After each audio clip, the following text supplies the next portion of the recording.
ضروري سيادة الرئيس يستقيل بهالفترة، ضروري تتخلى عن منصب الرئاسة بهالفترة حاليا اللي نحن فيها، ونوعدك اقسم بدين الله العظيم استقيل واترك الموضوع للفصائل الموجودة للشباب الموجودة.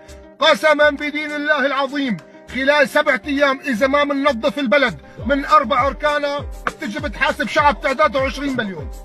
قسما بدين الله خلال 7 ايام اذا ما بتجي الدول العربيه والاجنبيه والاوروبيه واليهوديه بتبوس اجرك لترجع رئيس بتجي بتحاسب شعبك كلياته. اقسم بدين الله العظيم هن حاليا بيعرفوا انه انت صمام الامان تبع هي البلد، وانت ماسك اكثر من 20 مليون نسمه على ارتكاب امور فظيعه جدا.